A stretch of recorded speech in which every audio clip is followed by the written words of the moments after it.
Hey, y'all. Welcome to the Winning at Life podcast. I am your host, Gregory Ricks. Thanks for joining us today.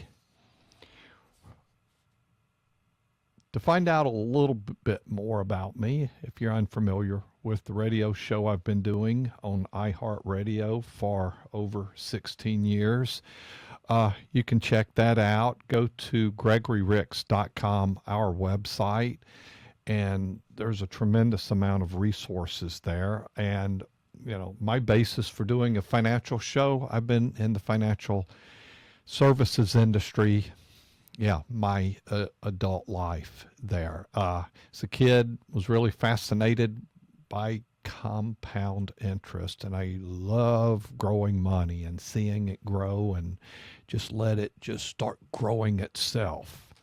It's kind of like planting that seed and watering it. That's what we're doing with money, is having it grow. And the compounded interest, compounding is just like that seed germinating and sprouting and being fed and growing and nurtured. And that's what we want to think about our money. One of the topics I'm talking about on the show today is annuities. In one sense, I think about it as how to insure your money. It is a financial tool when we have individuals that are risk averse, but they want to grow their money. We utilize annuities for those individuals that want to grow money, but also want to protect that principal from market risk or risk exposure there. So it is a tool for that. And then there's different types of annuities, and we're going to get into that a little bit. But, where somebody might be from, what's an annuity? Is that some new thing? Should I be more familiar with it? And you should be more familiar with it, but is it a new thing? No, we've got some history lesson for you, and I'm not going to go into a real deep dive on history, even though I've done that on the radio show over the years, had some really deep dives on the topic. But I don't want to bore you with that, but we're in ancient origins, 1700 BC to 476 AD, ancient Egypt. The earliest record suggests an annuity purchased by Prince Heptadpal between 1100 and 1700 BC. Roman annua. The Roman Empire popularized annua, annual stipends given to soldiers and citizens in exchange of what?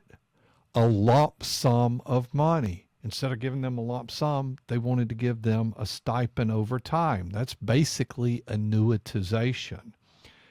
And then the first life table in AD 222, Roman scholar Domitius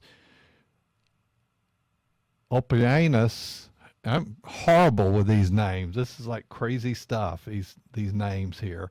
Created the first life expectancy table to calculate these payouts.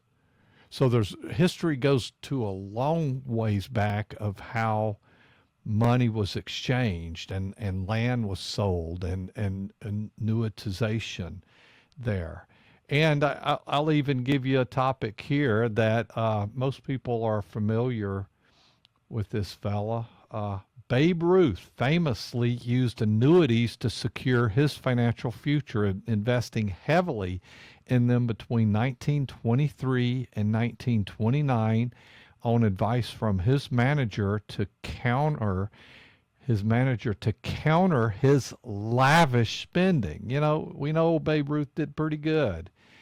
And, I heard stories about him and the ladies, but he would spend some money. These investments provided him a guaranteed of income of around $17,500 annually, equivalent to over $380,000 today during the Great Depression.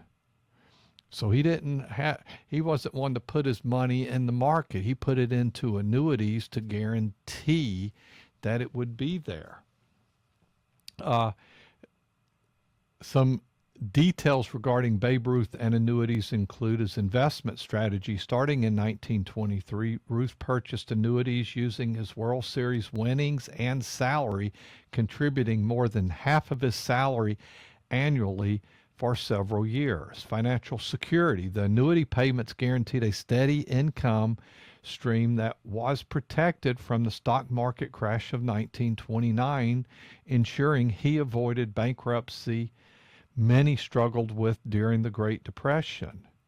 And legacy planning. Ruth ensured that his wife's financial security by using his estate to purchase a lifetime income annuity for her, and it helped him with disability protection. Beyond retirement annuities, Ruth also purchased disability insurance in 1920 to protect his earnings in case of injury or illness. So as you can see, there's quite a bit of history regarding annuities. And you see it talked about, but I'll tell you, Wall Street's not necessarily not a fan of annuities. They'd rather you have your money all at risk.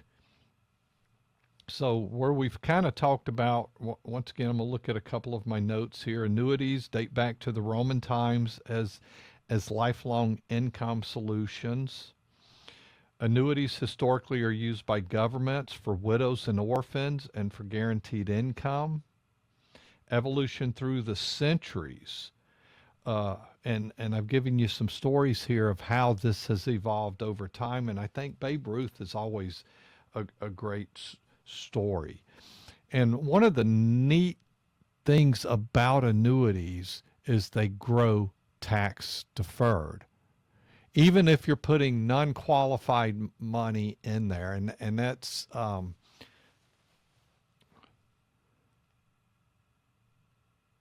qualified money is like IRAs. Non-qualified money is your pre-tax money. So it's growing. And if you just put it, say, in a bank and it's earning interest and it grows, you're being taxed on that interest. But you put it into an annuity, those are tax-deferred annuities is how they work. And you could have pre-tax money put in there. It's not an IRA, meaning it's not qualified. Qualified money is like your IRA, like your 401k money that's growing. So non-qualified money is growing tax deferred in an annuity, so it can compound over time. And just once again, hypothetically, using a rule of 72 to make the math easy, if you were earning that and you put $10,000 in an annuity, in 10 years it would go to $20,000. In 10 more years it would go to $40,000. In 10 more years at 40 would go to $80,000. And what'd you put in originally? $10,000. That other $70,000 was not taxed, but when you take it out, it would be taxed at that time when you have that distribution. And typically when you're utilizing an annuity, you're putting that money in an annuity to use beyond 59 and a half is kind of how those are designed, because there's penalties for taking those money out early as well as being taxed. Now you can use annuities for qualified money as well, like for your IRAs, your Roth IRAs, your retirement accounts, and such there, or even shifting money from your 401k can be rolled over into an annuity, which can be used as a qualified tool as well. So understanding what an annuity is basically a tool that allows your money to grow tax deferred. If it's non-qualified, that's easy. It's growing tax deferred. If it is a qualified account, it's going to grow tax deferred as well. But it gives you an alternative. When you're looking at annuities, there's basic kinds of annuities. There's fixed interest annuities, which are very popular. And we use a good bit of those for shorter term. For longer term and having more growth opportunity, you can get fixed indexed annuities. So you can get fixed interest annuities or fixed annuities, which are typically simple interest that can compound over time. What's really popular is using a fixed indexed annuity where they can grow over time as a result of being connected to a market index. And then you have a reset period, which typically what's very popular is annual reset. So whatever it gains for that year at the contract anniversary, those gains are locked in. So you could have movement on that index during that year. It's not going to affect your principal, but how much it grows can move.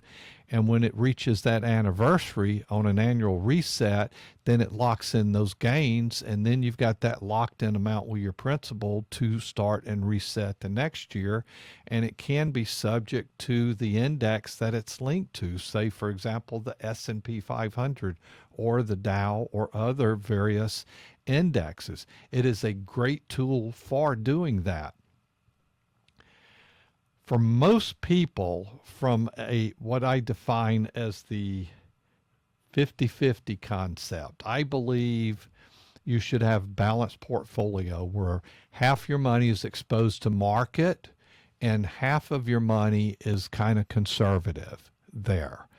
And one of the reasons we do that is because people are risk adverse. One of the numbers we have to figure out when you come in for a visit, and it doesn't mean we figure this out on the first visit, but that's a good time to do so. But at some point over the next couple visits, we want to get your risk number, and that is figure out what is your risk tolerance. It's somewhere between 1 and 100.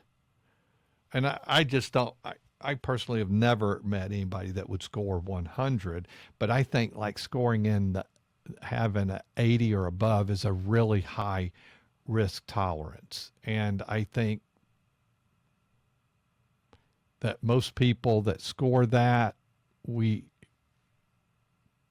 weren't being truthful to how money going down would affect them. Most people are scoring in a range of 40 to 60 from a risk number. And it's not unusual to have people score a 10 or less, meaning they're very conservative. And typically we would manage assets probably more conservatively than you score. And one of the reasons is because we understand how money grows. We understand how the market moves. We understand at times there's going to be dips.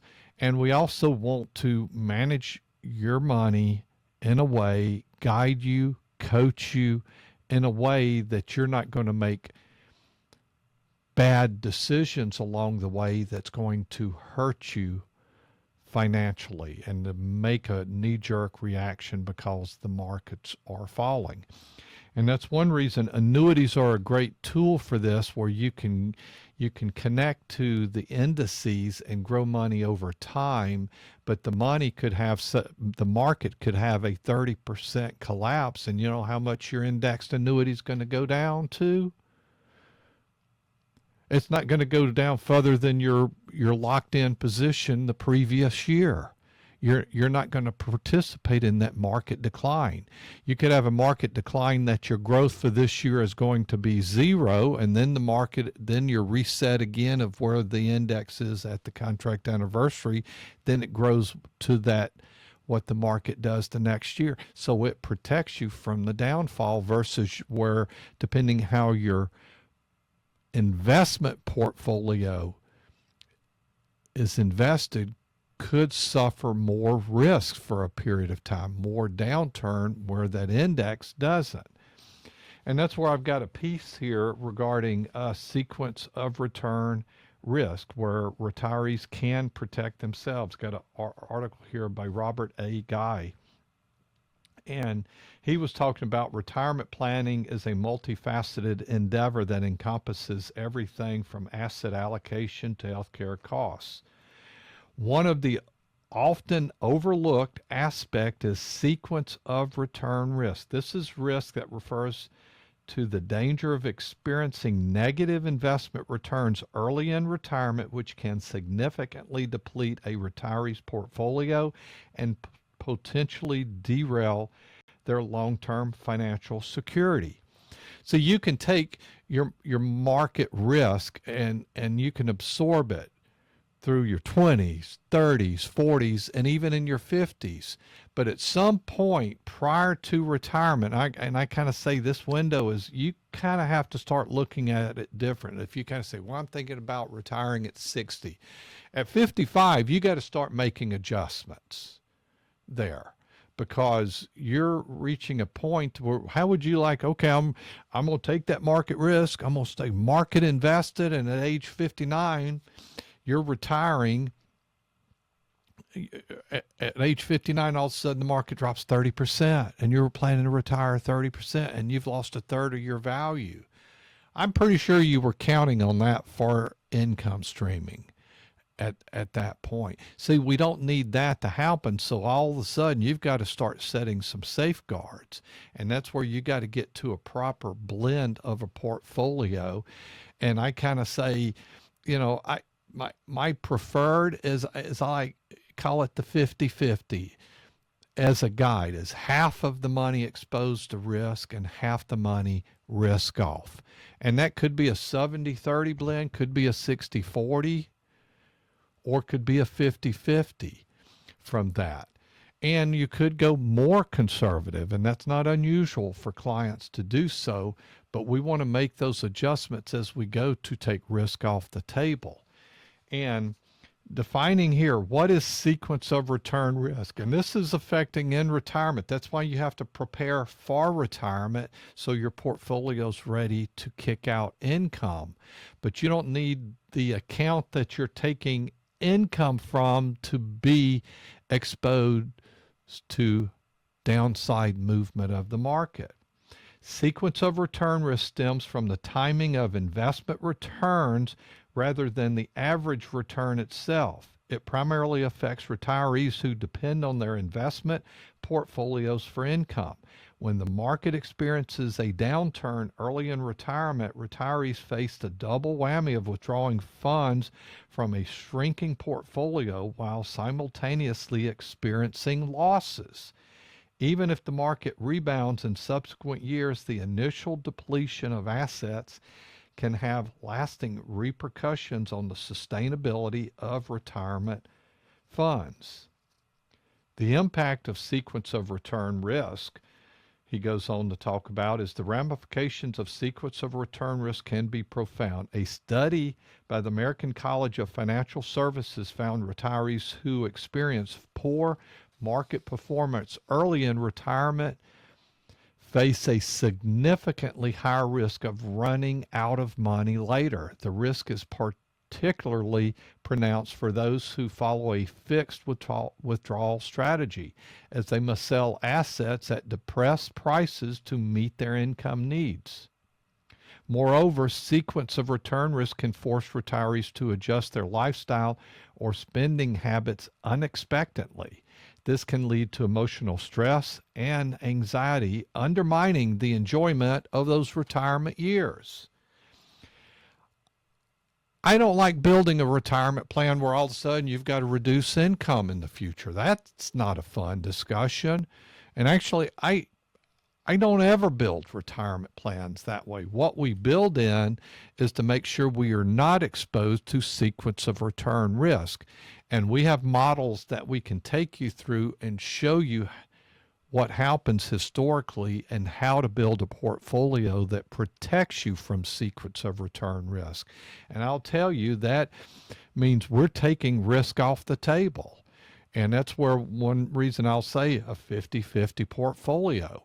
And 50% can be exposed to market risk and 50% can be off market. What tools are we using in that area? Probably, highly likely, fixed indexed annuities, where we can get market exposure without market risk. So we could have above average returns or better returns than, say, fixed interest rate, but we're not going to get quite the market returns of being exposed to the market 20, 30 years.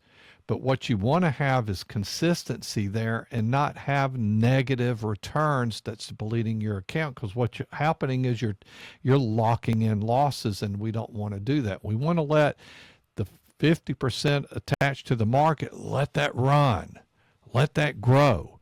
And then in the future, at different times, we will shift money over to the risk offset where we're taking income from and replenish that every so often. And we build the plans that way to where you have some certainty in retirement. And we can even run through models and show you how that outperforms purely market investing. And people that don't understand that, it just blows their mind. And I think that's really an important thing to consider. And speaking of market risk, we have clients that we've worked with for decades that have no market risk whatsoever because they use safe money strategies or risk off strategies, and some that does involve annuities, fixed annuities, utilizing fixed indexed annuities. Now, with that said, just so that you understand what's backing up the annuities is the underlying portfolios of the insurance company. So you're using an insurance company that backs up that annuity with the underlying assets of the insurance company. So it's kind of like you're insuring your money, like you're insuring your home, you're insuring your car.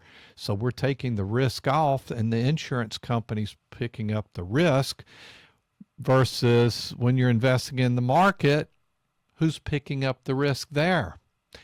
You are picking up the risk. And that's one reason you want to minimize volatility.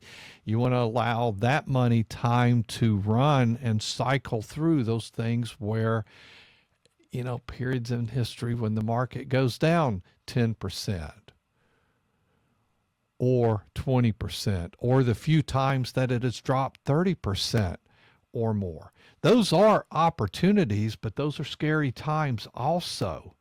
And so you want to make sure you have the proper balance, that you're not being stressed and that you're not putting at risk future income. And that's where utilizing annuities can help you quite a bit from doing that. I've got so many stories over the years that of clients that just have had successful retirements with the blending of that.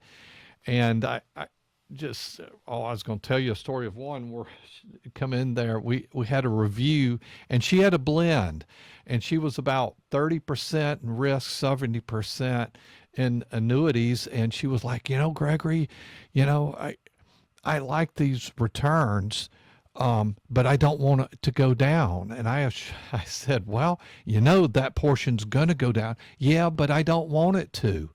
And I said, we need to shift that more to the fixed side. She said, no, I want it to stay like it is. I just don't want it to go down. We did end up shifting it more conservative for her worry there. Look, if I can be of help to you, reach out to us at gregoryricks.com. Email info@gregoryricks.com. Thank you for being with us on Winning at Life, the podcast with Gregory Ricks. We'll see you next week.